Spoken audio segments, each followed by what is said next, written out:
when you're going to take such a serious act, like charging a sitting president of the United States, whatever you might think of him politically, you want it to be very, very clear that a crime has been committed, that a serious crime has been committed, and that you have the absolute authority to bring the charge.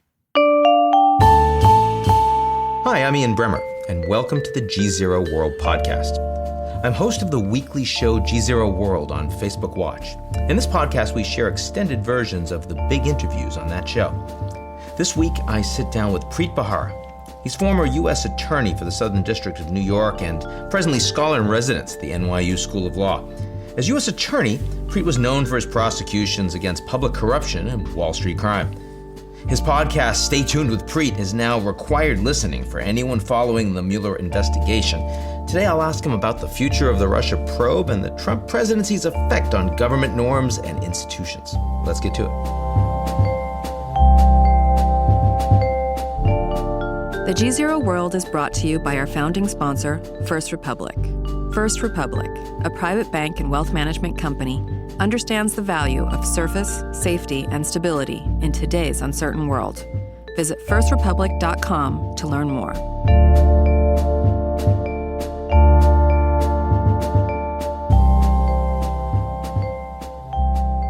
Welcome everyone here in the Eurasia Group headquarters, Flatiron District, New York City. Right place to be talking to Preet Bharara. He is the distinguished scholar at NYU School of Law, not far from here. Also was, of course, U.S. Attorney for the Southern District of New York. That includes where we're sitting right now. And you listen to his podcast, Stay Tuned with Preet. Preet, glad to be here. Thanks for having me. So how inappropriate, scale of 1 to 10, how inappropriate do you find this administration? Based on everything that he's done recently, publicly trying to dictate who the Department of Justice should prosecute, whether it's a former adversary or not, who the Department of Justice should stay away from, whether it's Michael Flynn or Joe Arpaio.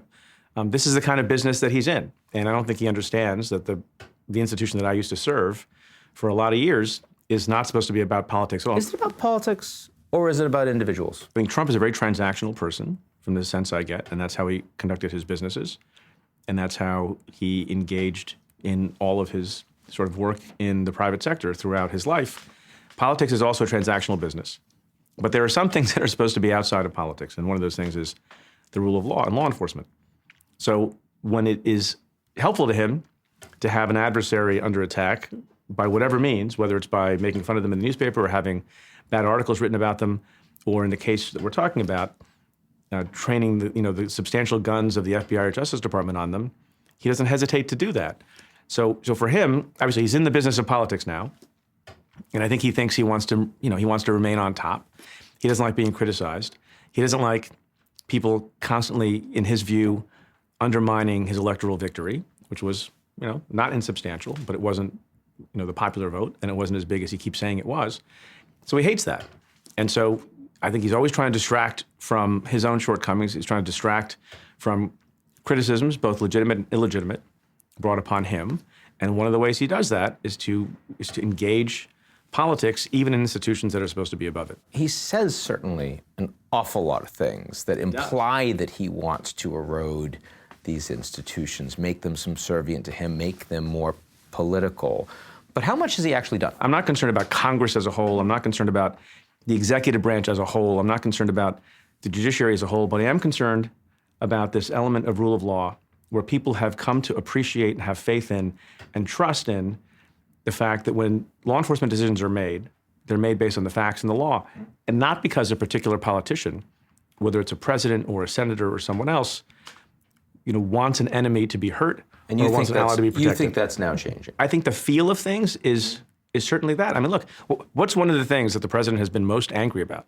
He's been most angry about the staunch conservative former Republican Senator Jeff Sessions, who he installed as Attorney General. He's most upset that he recused himself. Yes, after he told him not to. And the President of the United States has done everything he can to assail that decision, say it was wrong, say if Jeff Sessions had told me in advance he was going to do that, I would have appointed someone else.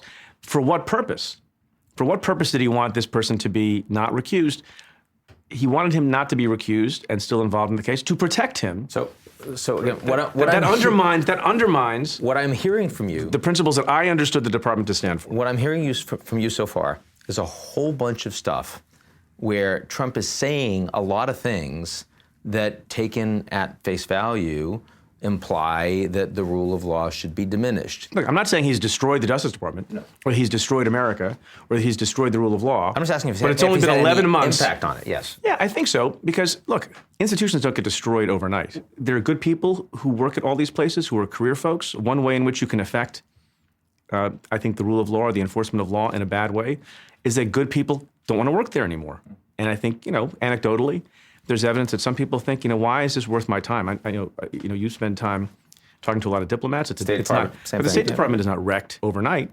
What happens over time, it manages to sort of carve out and gut an institution of people who have been there a long time, both in the State Department and the Justice Department and the EPA, you name the institution, who served Democratic presidents, Republican presidents with great pride and provide a lot of institutional memory for those places. And you can't tell overnight that makes America weaker or that makes America less just and less fair. But I think over time, that's what happens. But time to raise a warning precisely because you believe that erosion process is truly beginning in many of these cases. Yeah, I think so. Let me now ask you specifically about the Mueller investigation. Do you think he can avoid a direct interview with Robert Mueller? Yeah, sure. There are ways to do that. What I assume is happening is at some point, the Mueller folks will say, in connection with our investigation, either to wrap it up or to advance it, we want to talk to the President of the United States. And the request is a voluntary interview because it's a crime to lie to the FBI, whether you're under oath or not. The President has said repeatedly that he's happy to do it. He's happy to testify under oath. I'm sure his lawyers don't want him to do that. I'm sure they don't, because he's not great with the truth, with one caveat that I'll mention in a moment. He could decide he doesn't want to do it. There's no collusion here, so what's the point? Why would they even want an interview? Yep. It sounds like he's laying the groundwork not to have to give an interview. Right. And then the Mueller team has a choice. They can say, well, fine, there's something called a grand jury subpoena that you're not immune from so far as we believe there's an argument for that position. And the President can decide either to comply that way, which usually doesn't happen in that case because they'd rather cooperate in a non-grand jury environment, in an interview environment, without having to look like they were compelled to testify. Or you say you're taking the Fifth Amendment. And then there are lots of sort of issues related to A, what that looks like politically and publicly, and B, whether you have an actual basis to assert that privilege. My guess is, at the end of the day, a normal person in President Trump's position, who's a high-ranking person, who believes that nothing he did was wrong or unlawful, because of the political considerations and also potentially the legal considerations, does an interview with the FBI. Now, this is not a normal person. Right. He does not do things in the normal way. It's not a normal circumstance. It's not a garden variety investigation. So I'm not going to predict how it's going to end up. But the other point I was going to make is this. We both smiled and nodded at each other when we said, the lawyers probably don't want him to testify in any way, shape, or form because he puts himself in legal jeopardy. And you said with an exception. What's the exception? Just because he acts in a crazy way on Twitter, and he lies repeatedly about crowd size and conversations that were had and the prior president's birth certificate and things like that, does not necessarily mean that he's going to be a babbling, crazy, self-incriminating maniac when he is presented with the serious prospect in a conference room of dealing with and answering questions from, very, very serious, rigorous lawyers. He can be careful when it matters. Yeah, which to me, by the way, separate and apart from what the legal jeopardy is, indicates to me that he's smarter than a lot of people give him credit for. And he knows, that tells you he knows how to be careful when he wants to be, when he cares about it, when he thinks it's going to have some consequence. So I actually don't think he walks around blabbing like a child, like some people want to infantilize him in that way. He's not. And these examples of how he conducts himself when it's a legal proceeding are very interesting in that regard. All of this would imply that Trump should be prepared to talk in any circumstance. He said no collusion. He can be careful when he's under investigation. Why wouldn't he then go on the record? And he's going to say whatever he wants to separately to his base anyway. Why not go the easier route politically? That's a great question.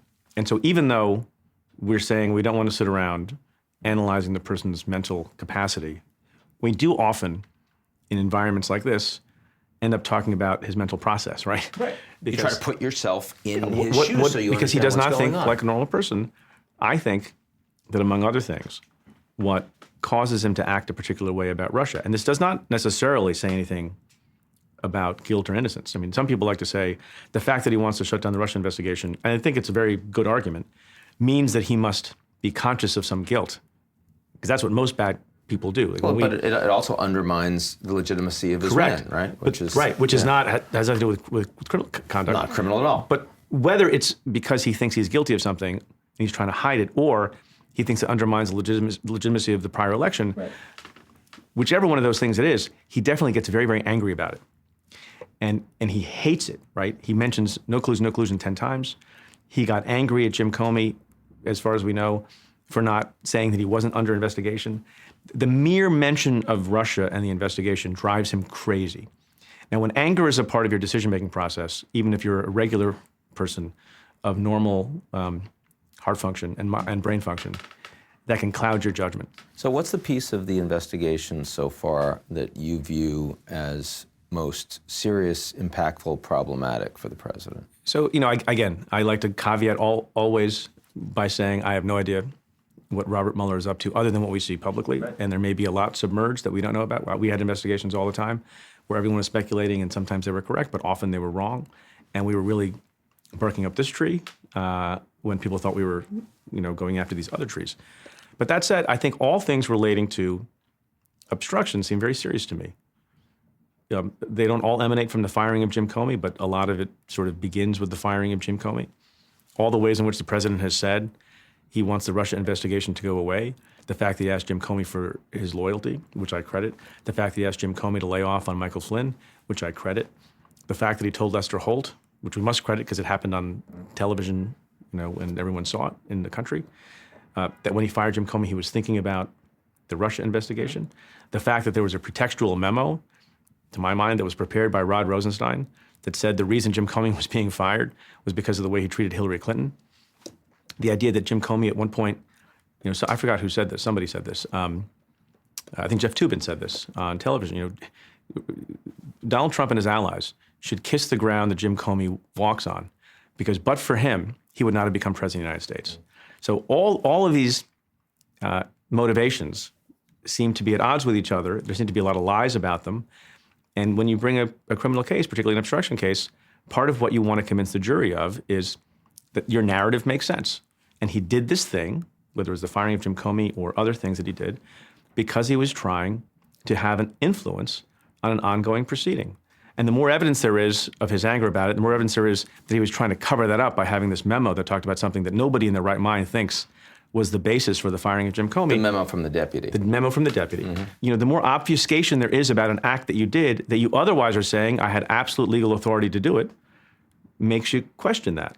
If the investigation goes forward and they believe that they have enough to, quote unquote, get President Trump for obstruction of justice, what happens? How does that I don't know. There is a long-standing opinion at the office of, written by the Office of Legal Counsel, OLC, which is sort of, within the Justice Department, the independent sort of legal mind and legal heart of the Justice Department. And it has been long, I think, accepted, the consensus acceptance of the principle during the Clinton administration, since then, that the Constitution does not permit the indictment of a sitting president of the United States for various reasons. And there's other scholarship that suggests maybe that's not true, and people talk all the time on programs like this and elsewhere, saying there is support for the idea that a president can be charged criminally while he's sitting in office. My guess is, and I'm saying this on the podcast this week if people want to hear more about it, that when you're going to take such a serious act like charging a sitting president of the United States, whatever you might think of him politically, and remember, the special counsel's office is supposed to be above politics. You want it to be very, very clear that a crime has been committed, that a serious crime has been committed, and that you have the absolute authority to bring the charge. And if there's any question or doubt in any of those three things, and the one we're talking about is whether or not there's authority to charge a sitting president, I think you undermine faith in the rule of law. I think you undermine credibility in the special counsel's office, and I think you cause something of a crisis in the country because you're giving people reason to think that it's an unfounded charge to bring. And you're saying there's very good reason to think that there's uncertainty or would be uncertainty. Yeah, I mean, look, the prevailing consensus, I think the prevailing consensus legal opinion, and there's dissenters from this, and there's arguments on the other side, but the prevailing consensus legal opinion is that the President of the United States cannot be charged, should not be subject to criminal prosecution while in office. It can be afterwards. Right. So at which point they bring something he is then... Well, so the other option is to go back to your question, right? is you do nothing, or if it's believed to be something that qualifies as a high crime and misdemeanor, as everyone speculates about, you make some sort of a report referral to the Congress. And then that's a political enterprise and a political operation, and so God knows what happens there. And that depends on midterms and all the rest. I think it does. Yeah. How much of this makes you concerned about heading towards constitutional crisis? In recent memory, we have not had a president who has, I think, attempted to create a chilling effect on people exercising their independent law enforcement duty. I think we haven't had a president in modern times who has had such a terrible relationship with the truth. Not that he's going to have any success in shutting down the failing or failed New York Times, or whatever the criticism he has of CNN, whatever slur he uses against them. But what he does do is he sows a lot of lack of faith and mistrust in all the basic American institutions. Now, there are judges who get things wrong. Trust me, I had that view not infrequently when I was the United States Attorney. There are reporters who get things wrong, and there are reporters who are bad people. There are people in Congress who are bad people. That's all true. But what he's doing to a degree that I've not seen before is trying to make it appear that none of them have any integrity, that no one's really doing their job. He only praises people when he likes the decision that they make or the coverage that they give him, and he despises and undermines people if he doesn't like the opinion or doesn't like the coverage they're giving him, or doesn't like the decision they've made in a court or somewhere else. And it's literally every decision is made, and criticism and praise is based not on principle or truth. It's always based on whether it's good or bad for Donald Trump. And because there are, tens of millions of people who support him, no matter what, it a little bit twists the way we think about things. And there are, I think, a few voices who stand up for principle and truth. And it doesn't mean that Donald Trump lies about everything. He's right about some of his assessment about America. I mean, I said all the time, he was right. There is a swamp. I don't think he's draining it. I don't think he knows what it is exactly. Lots of people have been forgotten. That's absolutely true. The system is rigged. We tried to do what we could, to rectify the ways in which the system was rigged on Wall Street and elsewhere. So he's not always wrong, but he does enough to sort of undermine any kind of traditional sense that institutions can be composed of people who act on principle and based on truth. I think that's very dangerous. Winter is coming. Sounds about right. I thought winter was last week. We're still I think we're in coming. a thaw now. It's coming long term. Yeah. Preet, thanks so much. Thanks for having me. Good to see you.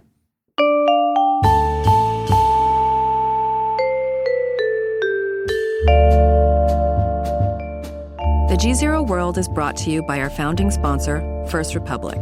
First Republic, a private bank and wealth management company, understands the value of surface, safety, and stability in today's uncertain world. Visit firstrepublic.com to learn more.